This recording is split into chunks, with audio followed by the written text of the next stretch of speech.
Asante sana. I'm honored to finally meet you. Good to see you, Liz. Good to see you. Oh my goodness. First of all, yes. When you got the call to, come be judge at EA Got Talent, yes. What went through your mind?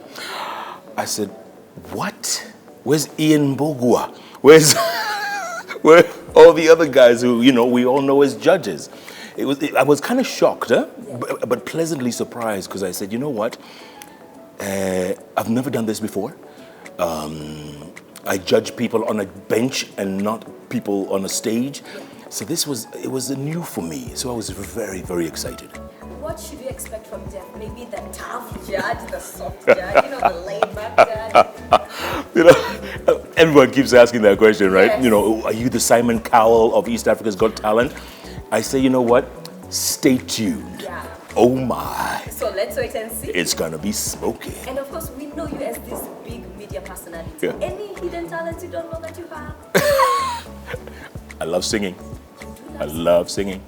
Can you give us just country music only? Country music. Okay, country music only. All right. Just country music. That's it. That's my forte. Yeah. And of course, moving on from the East Africa Got Talent, because we expect so much from you, Jeff Koinange. We have seen you from DKL for the longest time now. Let me ask you, who would you say was your best guest? Ever? Yeah. Ooh, that's a really good question. Look, there's been so many great Look, I always think of the latest show that I've done or the most recent. And a few weeks ago, after the death of Bob Collymore, I decided to ask a group that we are part of, called the Boys Club, to come and share their thoughts. And Boys Club consists of Patrick Kwaku, of course, CEO Radio Africa, Peter Kenneth, CEO of just about everything, Bharat Thakra, CEO Scan Group, Lamin Manjang, CEO Standard Chartered in Lagos, Nigeria, who flew in that morning, by the way. And there's a couple of others, but these are the guys who I asked to show up. And Patrick, of course, being so media shy, he turned it down and he had some other business that night. But these guys showed up.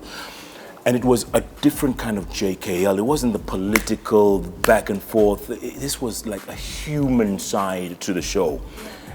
And I remember getting phone calls and text messages and WhatsApp messages and even postings on Facebook and IG. People really loved that show, or at least the interaction of these guys and what they thought of Bob Collymore. That, to me, to date, has got to be one of the highlights of my career. And not because, I was a good friend of Bob's, but because the men opened up. And men usually don't open up. Men are usually reserved and shy, and they don't show their feelings. Yeah. These guys did, and they did it so openly, and they did it so naturally. Yeah. That's got to be the highlight. I would say that was probably, it's up there with the best shows I've done. What would you say is one thing that you feel like you'd have told him? That I didn't? Yes, that you didn't.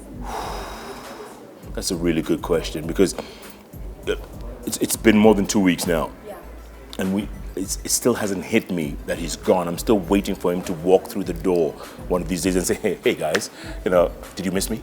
That kind of thing. But if I was to say there's one thing that I missed not telling him, was that he was a great human being. He was really a great human being. And he would always tell us, he would say, look, I'm not perfect. I haven't lived a perfect life. I have so many faults. But the best thing about life is to learn from your faults and your failures. That's when you become a real human being. And that's what he was. And I wish I had gotten to tell him that Bob, you're a real good human being. Yeah. Lastly, my very last question. Yes. What legacy do you want to leave? Me? Yes. Oh my goodness.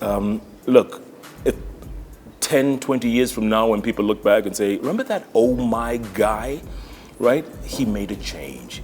He opened up this space to give a chance to people to be themselves. Because on my show, I always tell myself, it's never that serious. You get on TV, you're made up, you think it's all, you have to act in a certain way. It's never that serious. Anyone can get into this business if you have the talent and the passion and the stay quality, because you have to be in it for the long term if you want to have an impact. So you have to have that energy and the stamina to do this job for a long time, to leave an impact. And I hope I can do that by the time I walk off this stage. Right.